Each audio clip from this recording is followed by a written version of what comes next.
রিকশা চালক আজিজুর রহমান একার উপার্জনের টাকায় চলত পুরো পরিবার। আর এখন আজিজুরের রিকশার চাকা ঘুরে না, তাই পরিবারেও জ্বলে না চুলো। অর্ধাহারে অনাহারে কোনোভাবে দিন পার করছেন তারা।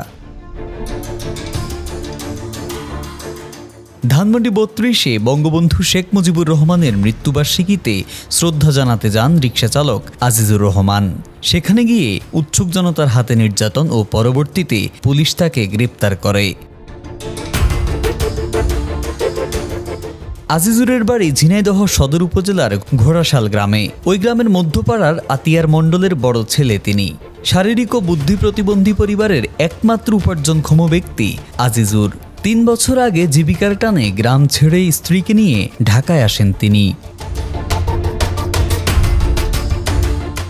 আজিজুরের গ্রামের বাড়িতে গিয়ে দেখা যায় আশপাশে জঙ্গলে ঢাকা একটি জরাজীর্ণ টিন ও পাটকাঠির চাপড়াঘরের মধ্যে বসবাস করে তার পরিবার। বৃদ্ধ বাবা মা শারীরিক প্রতিবন্ধী ও ছোট ভাই মানসিক বুদ্ধি প্রতিবন্ধী। আজিজুরের গ্রেপ্তারের খবর শোনার পর থেকেই অঝরে কাঁদছেন তার বৃদ্ধ মা।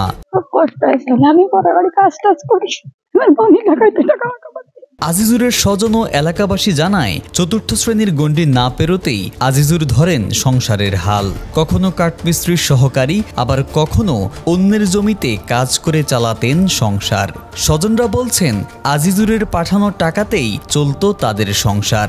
সে কখনোই কোনো দলের রাজনীতির সাথে জড়িত ছিল না। আজিজুরের মুক্তি না হলে না খেয়ে মরতে হবে তাদের। আমার ছেলে তো কোনো দল ভাগ করে না, সবাই তো বলেছে কালকে যারা আইলো টাকার কাছে সবাই বলেছে ভালো।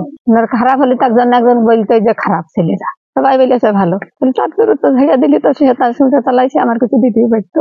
এদিকে এলাকাবাসী বলছেন, আজিজুর ছোটবেলা থেকেই খুবই নম্র ও ভদ্র স্বভাবের। তারাও দ্রুত আজিজুরের মুক্তি দাবি করেছেন।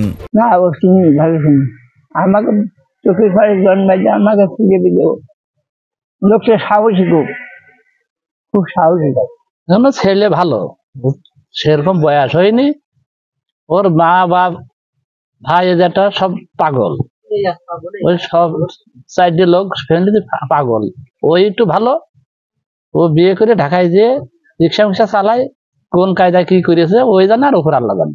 আপনার আমি ভালোবাসতে পারি, তাই যে আপনার সাথে আমার দল করতে হবে এর কোনো মানে নেই। দল একজন করতেই পারে, কিন্তু যে যান জীবন দিয়ে সে দল করতে রাজি না। সেই গরিব মানুষ, তার মা বাপ ভাই 3জনই পাগল। সেইটি একটু ভালো, তার মা বাপের দেখে সে লন্ডন না থাকুক, তার মা বাপের খোঁজ নেই।